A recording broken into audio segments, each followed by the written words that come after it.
Race 4 of the 2022 NTT IndyCar Series took place at Barber Motorsports Park for the Honda Indy Grand Prix of Alabama, held between April 29 through May 1st. Entering into the Barber weekend, Team Penske has been dominating the series so far, winning the first 3 races of the season, between Scott McLaughlin and Joseph Newgarden winning the last 2 races in Texas and in Long Beach, which also adds the fact that Chevrolet has been on a winning streak as well. So when will the Hondas beat the Chevys? Will it be at Barber Motorsports Park?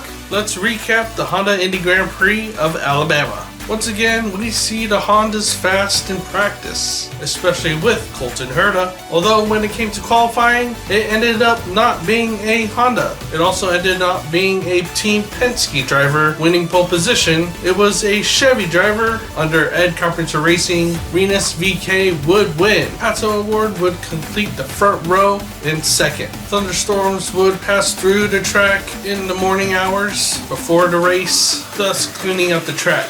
Going into the race, drivers and teams would have to factor in the roughness of the circuit, as a clean track would wear the tires quicker, and as the race goes on, it would lay more rubber down on the track, creating more grip. Now for the race, it started under a yellow flag condition, as when they attempted to start the race, the formation was not to IndyCar's liking. So the first lap was done under caution, and they would start the race into lap 2. With Rinus VeeKay starting on pole, he would get a good start to get ahead of Pato O'Ward into turn 1 and hold on to the lead. The rest of the field behind him would be battling at the start, but everybody kept it clean. The pit strategies for this race are a 2-stop or 3-stop strategy. The majority of the front runners would go on a 2-stop strategy. After the first round of pit stops, we see Romain Grosjean get in a battle with his teammate Colton Herta, with Herta trying to pass Grosjean going into turn 1. But Colton Herta would overdrive turn 1, allowing Romain Grosjean to pass back.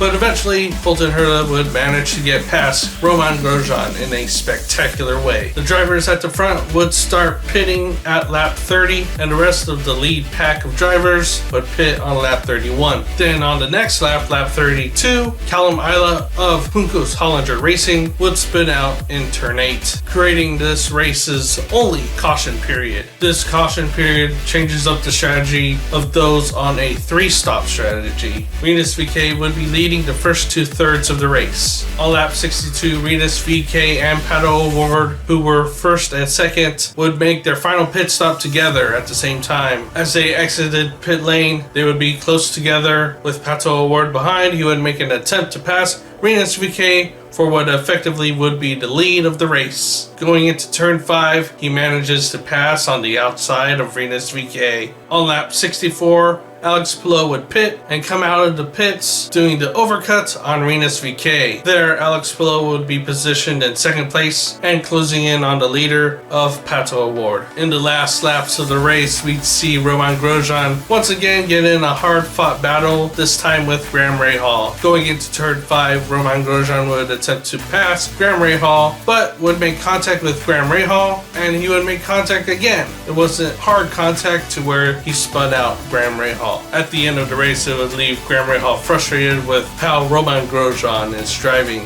Pato O'Ward would dominate the final stint of the race. Alex Palou did manage well to keep within 2 seconds of Pato O'Ward. In the end, Pato O'Ward and McLaren would win the Honda Indy Grand Prix of Alabama. This is O'Ward's 3rd career win. Alex Palou would finish in 2nd, and Rinus VeeKay would finish in 3rd. This would end Team Penske's winning streak, but would continue Chevrolet's winning streak. Here are the championship standings after the Honda Indy Grand Prix of Alabama. Alex Palou leads with 144 points. Scott McLaughlin remains second with 141 points. With Joseph Newgarden's poor finish in Barber, it would move him down to 3rd with 135 points.